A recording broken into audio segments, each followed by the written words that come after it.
أهلا بكم.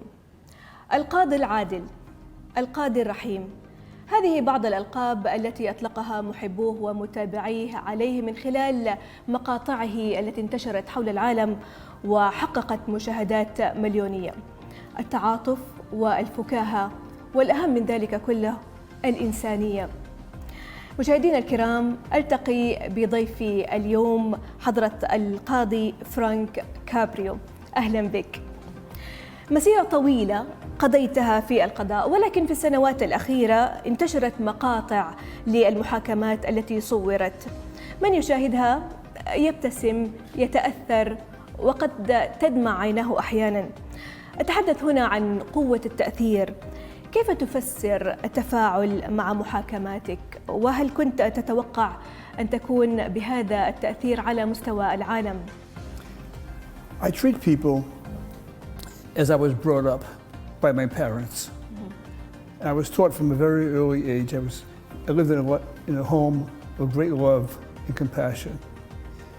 And I was taught by example to treat people with respect, with dignity, and with integrity.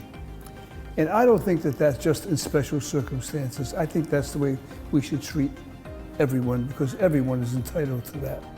Unfortunately, many of the people I met came before me in a courtroom. A courtroom is a very intimidating experience for many people. And how they are treated in that courtroom during that short period of time, if they are not treated properly, could affect the rest of their lives, particularly if they are there with small children. So when I see children in the courtroom, can you imagine a situation where a judge is yelling at a parent, berating a parent, being mean to a parent? The effect that it would have on that child maybe for the rest of his or her life would be anti-establishment, would not abide by the rules of the institutions of government, and you never know how it would affect them. But more importantly than that, it's not the right thing to do. And so I think we owe it to each other as human beings to treat each other kindly. أريد أن أركز على الجانب الإنساني والتعاطف في محاكماتك. بكل بساطة، لماذا تهتم وتستمع للقصص والمبررات، خصوصا تلك التي تتعلق بالعائلة؟ Because I view that as my job. I think it's incumbent upon me to treat people not only according to the law, but also according to their circumstances. It would not be fair to me to impose a penalty that would be impossible for someone because of their circumstances, whether it be poverty or sickness. So let me give you a perfect example. If someone comes before the courtroom and they have a terminal disease, of course, or if they're elderly, or if they have children and they don't have any money, don't you think as a human being from your heart that you should take those factors into consideration? Well, I do. I do. بالتأكيد حكمت في آلاف القضايا، التقيت بشخصيات من خلفيات مختلفة واستمعت إلى العديد من القصص.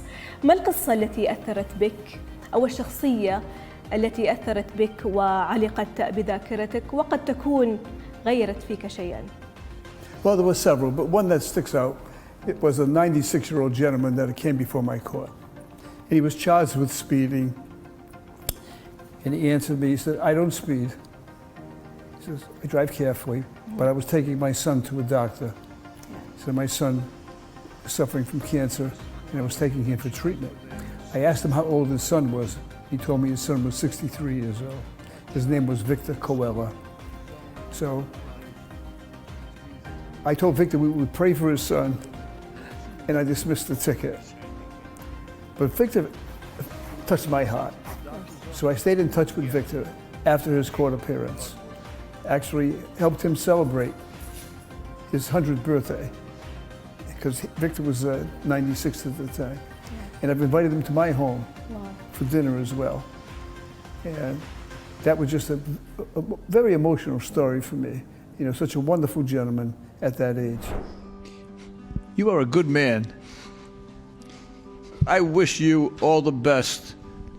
I wish the best for your son, and I wish you good health. And your case is dismissed. Good luck to you and God bless you. Thank you.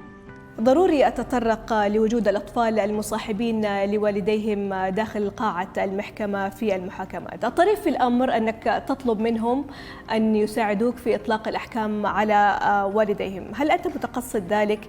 وكأن هناك رسالة تريد إيصالها من خلف ذلك. The courtroom is a very intimidating experience, and kids are there and they're scared to death.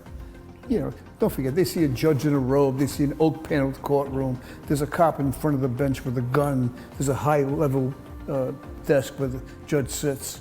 You know, he wears a robe, and it's very formal. You know, in court, there's certain dignity and decorum that has to be adhered to in the court. And these poor kids come in, you know, and they're up, they don't know what to expect. They're hugging their parent. And so when it's time for them to appear before me, you know, usually the kids are very nervous. So I will ask if they will come up and help me make a decision.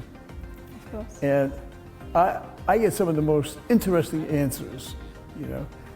One thing is that all children, when they come up, are very, very honest. And they will never make excuses for their parents.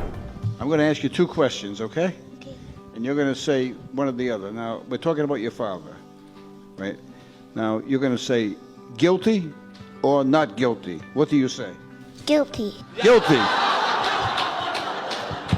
أيضا لاحظت وجود ابنك ديفيد المرافق لك سواء داخل المحكمة وأيضا هنا اليوم معنا. Well, David is not part of the court. You know, he's there many times because we're in the same office and he's waiting for me to give him a ride back. You know, so but he doesn't have a formal title. حضرة القاضي فرانك كابريو، تشرفت بإجراء هذا الحوار معك. شكرا لك. Thank you so much. I am very appreciative of how I've been treated here. People have been just wonderful. لمتابعة المزيد من الأخبار والبرامج والقصص الإنسانية والوثائقيات والتقارير الإخبارية، لا تنسوا الاشتراك في قناتنا على يوتيوب، الضغط على زر الإعجاب وتفعيل جرس التنبيهات.